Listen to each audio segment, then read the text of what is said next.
আসসালামু আলাইকুম, hello viewers, আপনারা কেমন আছেন? আশা করি ভালো আছেন। আর আপনার আর যদি আমার এই ভিডিওটি আপনার কাছে ভালো লাগে, অবশ্যই এই চ্যানেলটিকে সাবস্ক্রাইব করবেন এবং পাশে বেল আইকনটি ক্লিক করবেন আমাদের ভিডিও সবার প্রথমে পাওয়ার জন্য। এবং কমেন্ট শেয়ার করতে ভুলবেন না।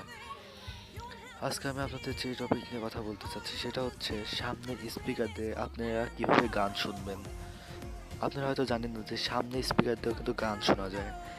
এই গান শোনার জন্য আপনাদের যে অ্যাপ্লিকেশনের দরকার হবে বা যে অ্যাপসটির দরকার হবে সেটা হচ্ছে এই অ্যাপসটি। আর এই অ্যাপসটি আপনারা মূলত প্লে স্টোরে পেয়ে যাবেন। কারণ আমি আপনাদের দেখাই দিচ্ছি। আপনারা প্লে স্টোরটা ওপেন করবেন। প্লে স্টোরে ওপেন করার পরে সার্চ দেবেন যে এস টি ই এ এল টি এইচ, উপরেটাই নেবেন অডিও প্লেয়ার। এই দেখেন, আমি যেহেতু এটা ওপেন তারপর ইনস্টল করছি, আপনারা ইনস্টল করে নেবেন। তারপর এটা ওপেন করবেন। ওপেন করার পরে এই অ্যাপসটি আপনাদের এই সং ফাইলে নিয়ে আসবে।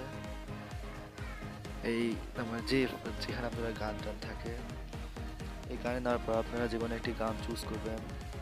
যেমন এই গানটা আমি করলাম।